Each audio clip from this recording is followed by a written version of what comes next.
Hello friends, so we will start the topic now, ultrasound, which is probably one of the most important topic, which we need to understand why it is important. So in medical radiology, ultrasound is very important because of few things. Before going into its uses, we need to understand the principle, and with those principles, we would come to know why it is important for certain things and why it is not important for the others. So let's have a quick look into the standard ultrasound machine. As you can see on this screen, what you can see whenever we have this standard ultrasound screen, we have a screen. These are probes. So if you see carefully, this particular probe, this is like this, a curvilinear thing. Another probe sitting on the other side is a flat line like this, and there is another probe, this one, which has got a long hub and then a little curvilinear thing. Another thing is this blue color thing, which is nothing but ultrasound jelly. And this is the control board. So whenever someone does ultrasound machine, whenever they're using these probes, we have to apply some jelly over the patient. We put that probe, and as soon as we put the probe, we start seeing the images over this screen.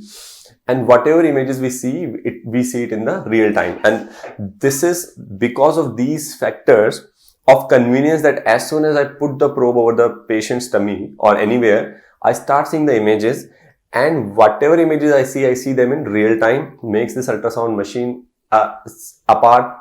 distinctly separate or very useful imaging in the management of the patients in comparison to CT and MR, where we need big setups to do the scanning, and then after the film would come, we have to read them. But this is immediately very portable, and real-time imaging is seen, and these are the benefits. So this is a typical ultrasound setup, and we probably are pretty much gonna talk about these things, where we'll discuss about these probes, jelly, these controls. Okay, so let's take a question quickly. One question, like frequency of routine obstetric ultrasound probe. So this question was asked in NEET exam, and when this question was asked, like it might find a little tough because you are not aware of the ultrasound principles. So let's quickly understand what are the typical ultrasound principles. So what they're asking is the frequency, then they're talking about the obstetric, and they're talking about the probe. So in this question, there are three keywords, and before we can answer this thing, we will have to take one by one to understand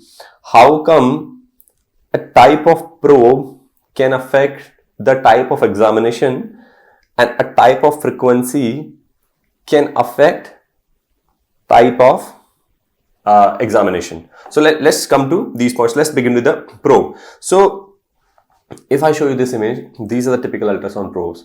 When we see these on the ultrasound machine, probably if a non-radiologist would be standing there, they might be confused what these things are, why we have these choices. So there is a specific use of all these probes. All these specific probes have got a specific frequency, a specific curvature, and a specific use in the human body, which a radiologist is well aware of. And I'm sure after having this discussion, you also would be aware of, like, where can we use which probe, and you can yourself decide where would be using what probe. So let's have a look into this first probe. The characteristic feature about this probe is it is of a flat surface. So if I simply have to describe, this probe has got a flat surface, and because of this thing, we call it linear probe. What is the special feature about this linear probe? These are also known as high frequency probes. High frequency probe. And what is the usual frequency for these one is 5 to 10 megahertz. 5 to 10, sometimes 7 to 15 megahertz. Mind friends, this is megahertz. Mega is what? 10 to the power 6. Okay. This is another variant of linear probe, but let's come to the next important probe, which is the curvilinear probe. And you can see on this one, the surface of this probe is like this. So if I have to draw the probe, it is something like this. So when the probe surface is like this, we call it curvilinear probe. We call it curvilinear probe. We also call it low frequency probe. Low frequency probe. And what is the usual frequency range? 2.5 to 5 or simply 2 to 7 megahertz. So you need to remember 2 to 7 megahertz, and here 7 to 15 megahertz. So this is high frequency probe, this is low frequency probe, this is curvilinear probe, this is linear probe. These are the two types of probe. Third probe, which we'll be discussing during our course, is the EUS probe, which is endoscopic ultrasound probe. And the endoscopic ultrasound probes are very high frequency probe. You can say very high frequency probe. Frequency is in the range of 18 to 20 megahertz. So very high frequency probes, endoscopic ultrasound, they are usually circular like this. And why they are circular? Because they send ultrasound waves in all directions, and the image which comes out is like this circular image. So the image form is circular image like this. So these are the couple of images, probes. And the fourth probe which you need to remember is the endocavity probe. And this one is a long probe. So if you have to see this probe, this one is endocavity probe. And this is also usually of high frequency. Frequency range is between 7 to 15 megahertz. So 7 to 15 megahertz endocavity probes. What's the use of these endocavity probes? These are not used as a surface probes. We put in some cavity or luminal structure to see some structure. We go in close proximity through a luminal route to see that particular structure. This is kind of an endoluminal probe. So endocavity probes. So there are typically four types of probe we would be talking about. Endocavity probe, which is a high frequency probe. Then we have a linear probes, which are again high frequency probes. We have a curvilinear probe, which is a low frequency probe. And we have a very high frequency endoscopic probes, which look like this, which are incorporated into the endoscope. And this is the surface of the ultrasound, where they have circular surface. Okay. So we have linear, curvilinear, and circular surfaces. So these are the standard types of probes which we have. So let's quickly understand what is the difference between these probes and why we are discussing about these so much. So try to understand the physics behind ultrasound. So ultrasound is based on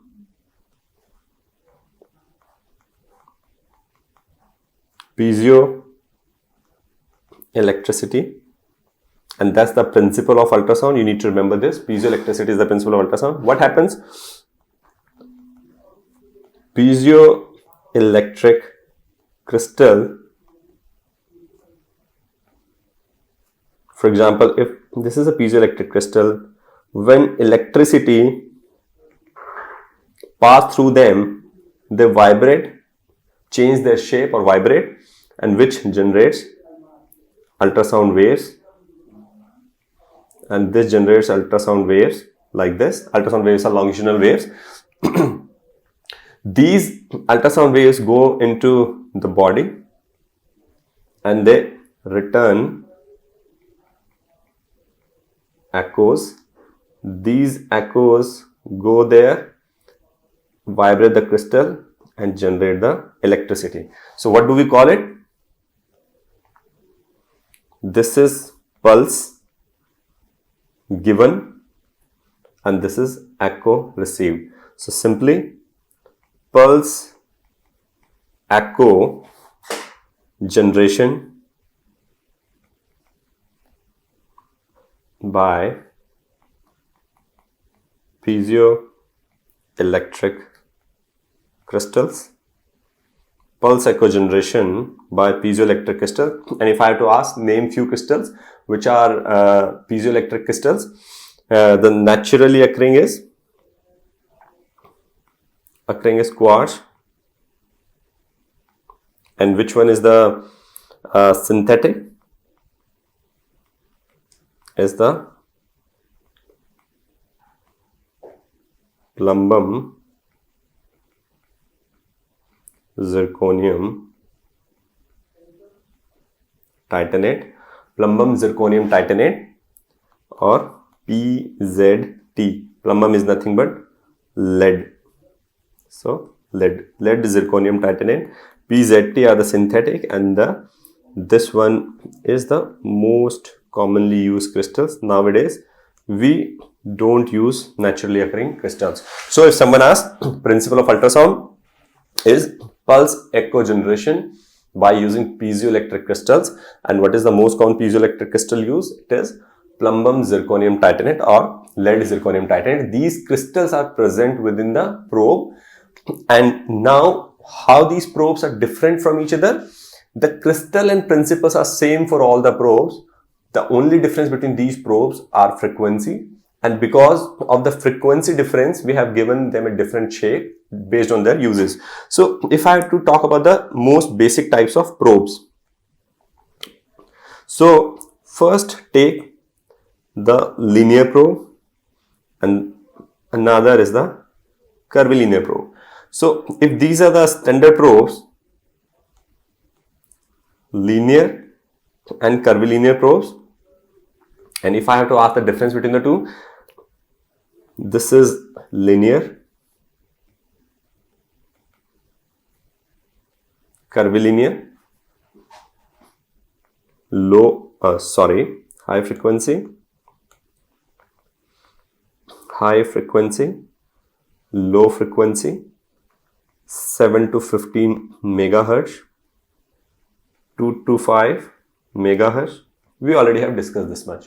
What is the most important principle in ultrasound you need to remember is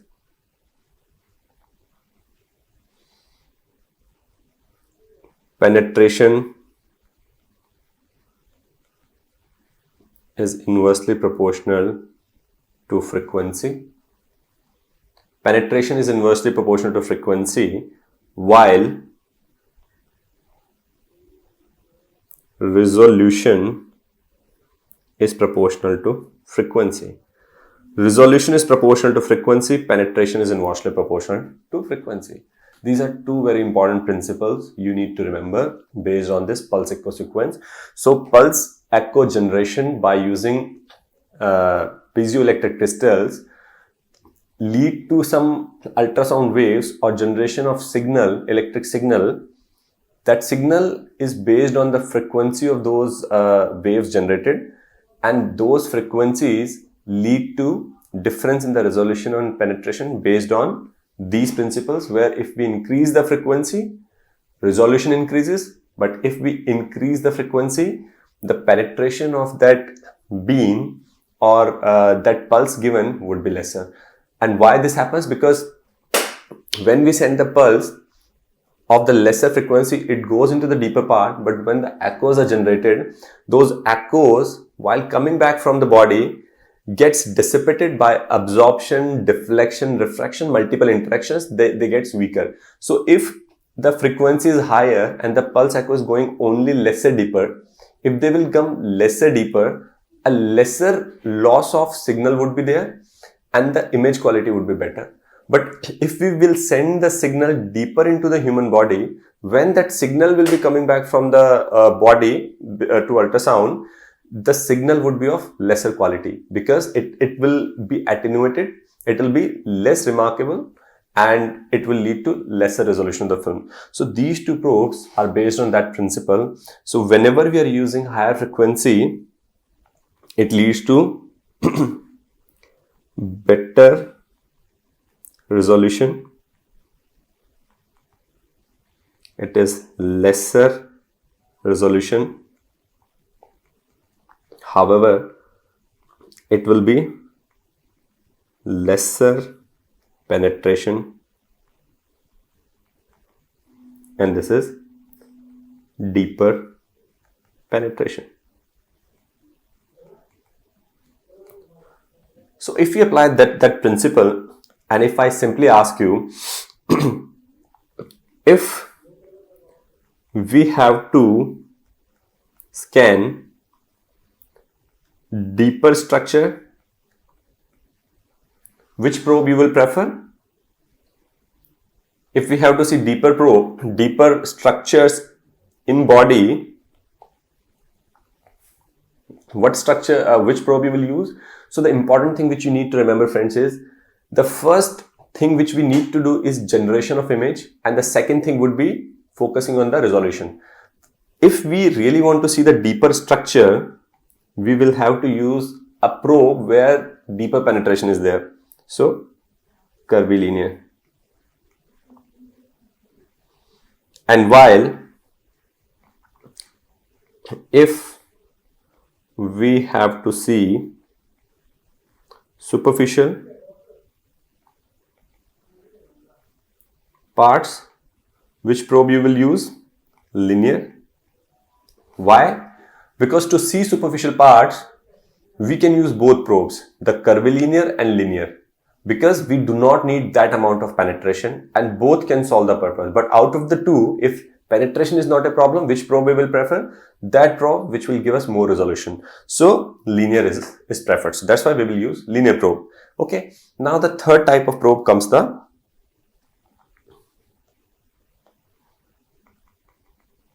endocavity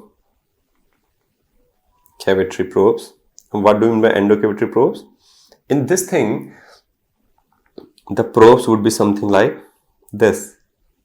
Okay, so this will be the handle of the probe, and that is the crystals, the crystal. And what is the purpose of this? It is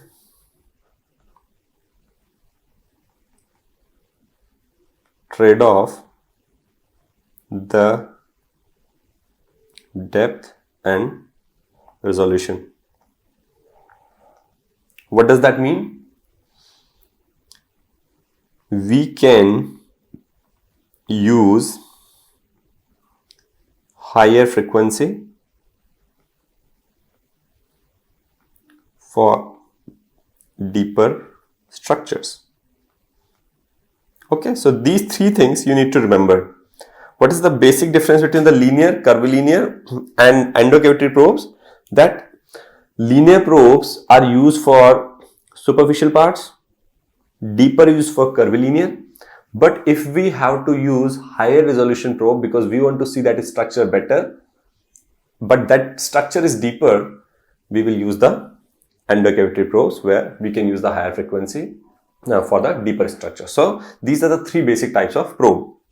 So now let's come back to that question again. What was the question? Frequency of routine obstetric probe. So they are talking about what examination we are talking about? The routine obstetric. What is routine obstetric?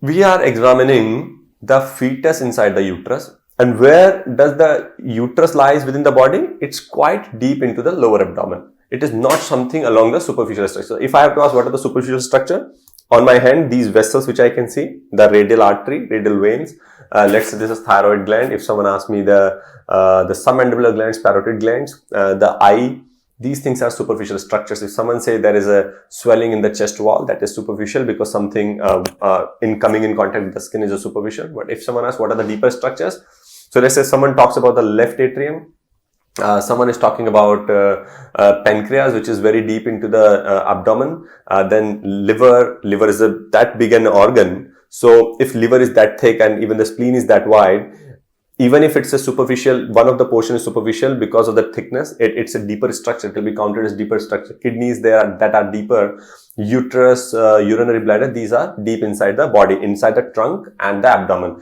So those are the places where these structures are placed very deeply. So because routine obstetric ultrasound, we are talking about the deep structure. So because it's a deep structure, can we use the linear probes for this or the higher frequency probes? No, we cannot use higher frequency because we need to see deeper structure. The first thing we need is the penetration. Because it's deep structure, penetration, so we need lower frequency. So that's the principle. Deeper structure, penetration is a problem, we need lower frequencies. What would be the answer of this question? So these come under higher frequency.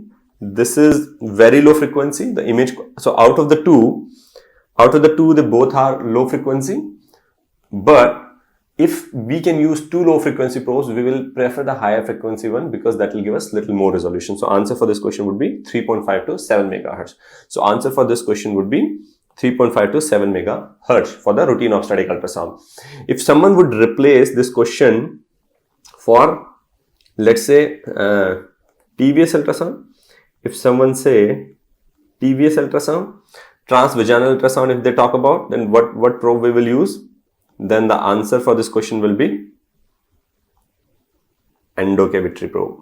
If it is TVS, then the answer will change to endocavity probes, which are usually 7 to 15 megahertz of frequency, because in transvaginal ultrasound, what we will do, we'll use the endocavity probe through the vagina. The tip of that endocavity probe will come in contact with the cervix, and effectively the uterus and the fetus inside the uterus are in very close proximity.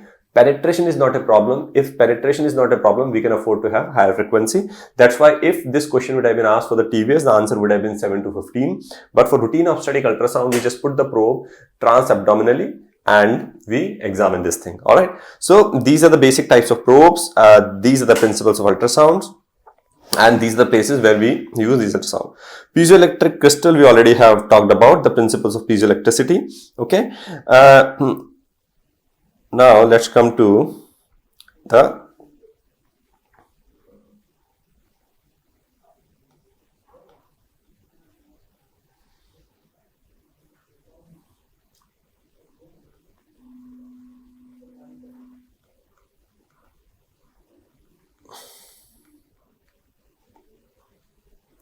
so when we acquire images using these probes, what kind of images we get? So as we already have discussed, hypo means black, hyper means white, iso means similar to parent organ, similar to parent organ. We already have discussed that in CT scan, in MRI, the only word we change is what? With these words. In ultrasound, what we'll put? Echo. So, in ultrasound, what are the typical colors we have? White will be hyperechoic. Black will be hypoechoic. However, in ultrasound, we have one more thing which we call jet black signal and which is known as anechoic, which is known as anechoic. So that is jet black signal is anechoic. So let's take these images as the reference one. So this is an ultrasound imaging of the liver. So this is liver, again this is liver, and this is liver. So liver has got a certain type of echo texture. We use the word echo texture or the texture on the ultrasound imaging. So this is normal appearing liver parenchyma. But apart from this normal appearing liver parenchyma, there are certain lesions, like on this one, this is like this. On this one, these images are like this. And on this one, the images or the lesions are like this. Now, if I ask you a very simple question, that which one is hyper, which one is hypo, and which one is anechoic. So, if we consider this signal as the standard signal, and if I ask if this lesion is brighter, white or black than the normal parenchyma, you can see this is black as compared to this one. So we can we confidently say this is hypoechoic? These lesions are brighter than the normal parenchyma. If they are brighter than the normal parent signal of the organ, we use the term hyperechoic. But if you compare these ones with these ones, so you can see this is black as well, this one is black as well. So we can call it hypo However, this is so black that on these lesions, you can still see these white dots while you don't see any echo, no echoes within. So hypo is not the right term. We use the word anechoic. We use the word anechoic. We use the word anechoic because there are no echoes within this hypoechoic lesion. So if in a hypoechoic lesion there are no echoes, we call it anechoic. So these are the three typical type of lesions which we see on ultrasound, and that's the this is how they appear. Now what you need to understand, what lesions appear hyper, what lesions appear hypo on ultrasound, that is something you would need to understand. So let's take quickly bright on USG. So things which are bright on ultrasound are fat, air, calcification, bone. So these are the four things which appear bright on ultrasound. What are the things which appear hypo or black on ultrasound? What are the things which appear hypo or black on ultrasound? Usually pathologies. So what you need to remember, that hypo or black on ultrasound are usually the pathologies. And what is the principle behind that? What you need to remember, that ultrasound, water is anechoic. On ultrasound, water is anechoic. If water is anechoic, that means water is jet black. And what does that mean? If there is increase in water,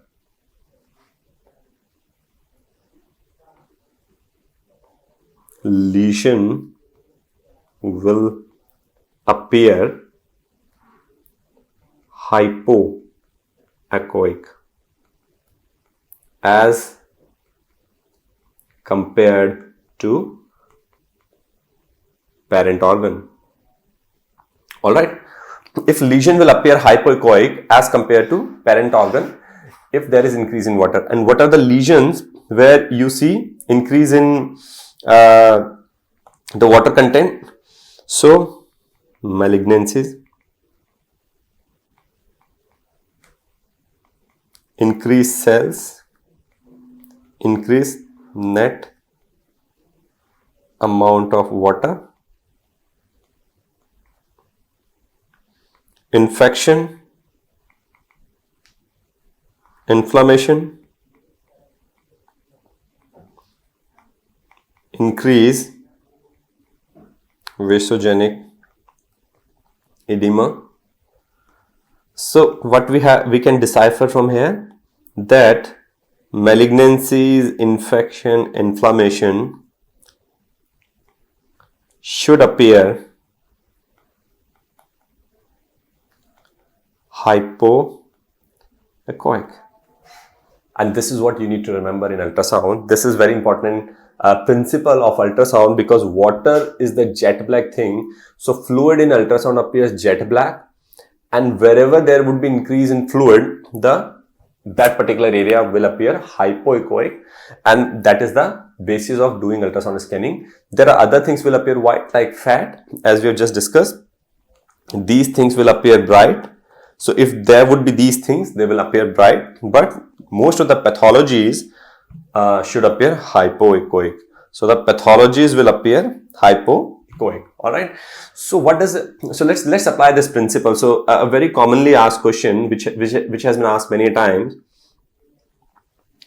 thyroid malignant nodule will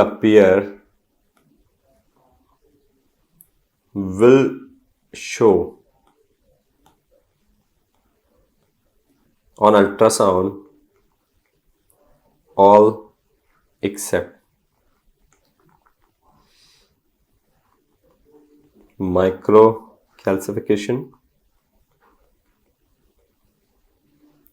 irregular margins,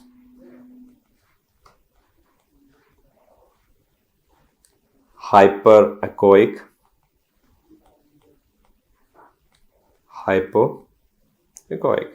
So if someone asks thyroid malignant nodule will show on ultrasound all except, or will appear on ultrasound as all except. So what you need to remember, as we have just discussed, that all the malignant nodules or inflammatory pathologies usually appear hypoechoic on ultrasound, so they cannot be hyperechoic. So if they are asking except, hyperechoic is the answer, because the correct answer will be hypoechoic. All the malignant nodules or pathologies tend to have microcalcifications and they used to have irregular margins. So for this particular question, the right answer is 3, hyperechoic. So this is how we describe the lesions on ultrasound: hyperechoic, isoechoic, hypoechoic and anechoic. And one of the most important thing which you need to remember is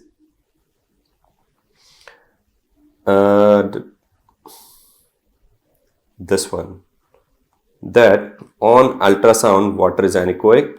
So any fluid containing structure is best seen on ultrasound. And why best seen on ultrasound? Because of the resolution or contrast in comparison to the surrounding structures. On ultrasound, whenever ultrasound waves will pass to the body, they will generate certain echoes, but in case of fluid containing structures, it will be jet black. And because there is something jet black in the background of echoes is nothing but bright dots. So in the background of bright or white dots, there would be something jet black. It is obvious that that particular lesion will be best seen. So any fluid containing structure is seen very nicely on ultrasound, and that is why ultrasound is best or investigation of choice for all those things where minimal fluid we have to diagnose. For minimal fluid, for example, if someone asks in the question, what is the investigation of choice or the best investigation for minimal ascites? What is the best or investigation choice for minimal effusion or minimal pericardial effusion? This is pleural effusion, this is pericardial effusion. For all of these things, the investigation or the best investigation is ultrasound, because as we have discussed, water is anechoic on ultrasound, which gives very good contrast in the background of echoes, and that is why minimal ascites or minimal fluid. Whenever question suggests minimal fluid, just mark this answer. Okay, let's quickly talk about the types of ultrasound. What are the important types of ultrasound? So there are 3 main types of ultrasounds we are using in radiology. One is the type A, we call amplitude mode. Then the B is nothing but brightness mode, and the M is the motion. How they're different? Type A is a one-dimensional thing. What does it mean? It just tells us depth of a tissue. Most commonly used for ocular measurements. And how does it work? Let's say if that's the ocular globe, that's the lens, that's the retina, and that's the cornea. When this ultrasound wave will go in, what kind of graph we will receive? Whenever these ultrasound waves will hit a surface, it will give an echo on this direction or the distance, and this is the intensity of the echo. So when it will reach here, the wave will be deflected. When it will reach here, it will further deflect, and when it will reach, it will further give some deflection. So by this, what things we can do? We can measure the depth or the length of the eyeball. How far is the retina? How far is the lens? Those things we can calculate. Most importantly, take a situation where this is the eyeball, there's the lens, and let's say there is a retinal detachment, and retinal detachment happens at the fovea to the margins of the iris, and this is known as V-shape retinal detachment. And what happens in this case? What will happen when we will be doing this, and if start creating a graph, there would be deflection at cornea, then at a lens, and then also if the ray is traveling like this or traveling like this, instead of having deflection at this level, we have an additional deflection at this level. So one deflection at this level and then another deflection at this level. So we can see we have one additional deflection, and which will help us in diagnosing retinal detachment. So this is A mode type ultrasound. Let's come to the B mode. B mode is nothing but the most common type of ultrasound which we use is the routine grayscale imaging. A quick word about the M mode. M mode is nothing but it senses motion, and due to this it can measure movement and volumes, and that is the principle behind echo. So echo is nothing but imaging of heart by USG, and we use M mode, and with this we can calculate ventricular ejection fraction, valve motions, and other pathologies. So M mode we use in calculating the motion, and it is not just restricted to echocardiography. The M mode is used for what other things? So for M mode, echo is one thing. What are the other important things we can use?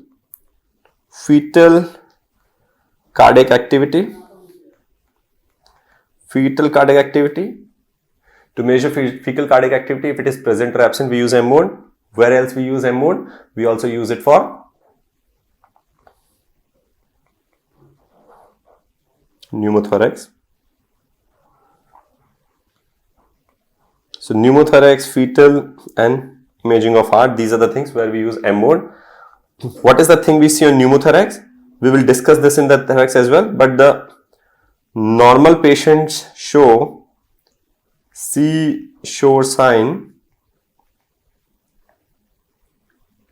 Pneumothorax shows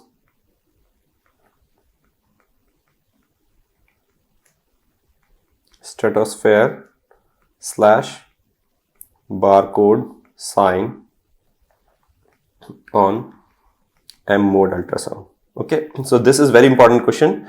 This has been asked in NEET and AIIMS that in pneumothorax on M mode ultrasound, what sign you see? You see you see stratosphere or barcode sign. Normally in the normal lung, the M mode ultrasound gives seashore sign, but when there is pneumothorax, it gives stratosphere or barcode sign. We will go into the details of the sign and we'll show the imaging as well at later. So these are the types of imaging we use in ultrasound, and that is where all we use ultrasound imaging. So let's quickly take an example based on the types of probe, based on the frequency, and based on the ultrasound signals, whatever we have discussed so far. Let's use those principles to diagnose this case. Okay, so liver appeared hyperechoic in all except. So what they're asking, hyperechoic, what does that mean? Bright. So there are two ways of attempting this question. Where all we have more brighter things, when there is increase in fat or decrease in water. Increase in fat or decrease in water. What we have just learned from our ultrasound principles and knowledge, that fat appears echogenic or bright on ultrasound and water appears anechoic without any signals. So water appears black on ultrasound and fat appears white on ultrasound. If fat will increase, brightness will increase. If water will decrease, brightness will increase, or vice versa. If fat will reduce, the blackness will increase, or if water will reduce, what will happen? Brightness will increase, or if water will increase, brightness will reduce. So water increases in pathologies like inflammation, infection and tumors. So use this principle. If you can remember this principle, then you can solve most of the questions related to ultrasound imaging. What is the other rule? Black. What will happen? Increase in water and decrease in fat. Just try to remember these two rows, increase water and reduce fat. Okay, let's apply this principle and let's try to solve this question. So from these four choices, we have to figure out which thing will lead to blackness on ultrasound.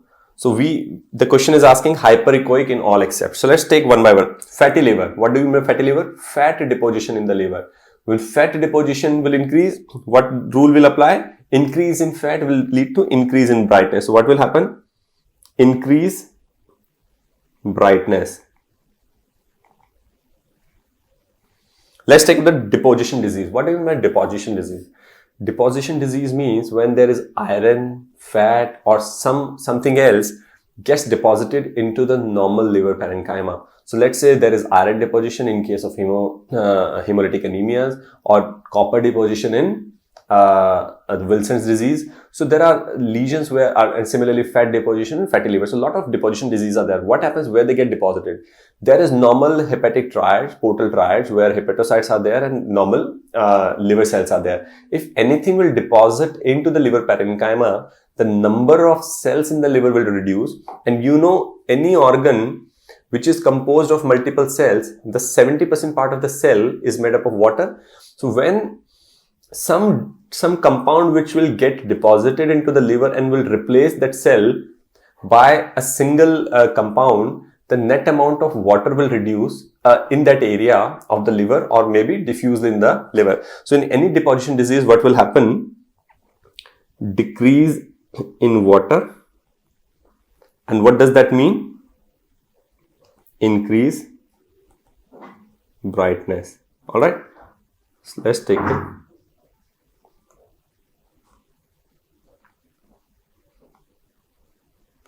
So this will lead to decrease water net, which will lead to increase brightness. All right. How about the cirrhosis? The portal triads are replaced by fibrotic tissue. There is a fibrosis into the portal triads. That is what is the definition of cirrhosis.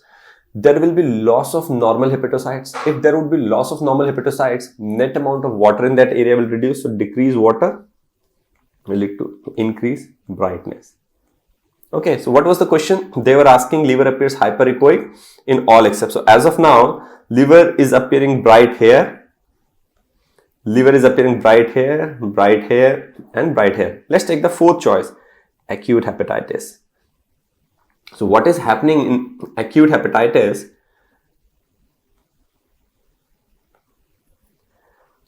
Hepatitis is nothing but inflammation. Is nothing but inflammation. Inflammation is nothing but vasogenic edema. Vasogenic edema is nothing but increase in water. Increase in water is nothing but decrease aquagenicity, and which is defined as hypoechoic / black. So hepatitis will appear hypoechoic or black on ultrasound. So that is going to be the answer for this question. So if someone asks, liver appears hyperechoic in all except, answer is acute hepatitis, and this is how we can, so even you know the principles of ultrasound, you can answer this question like that. Okay,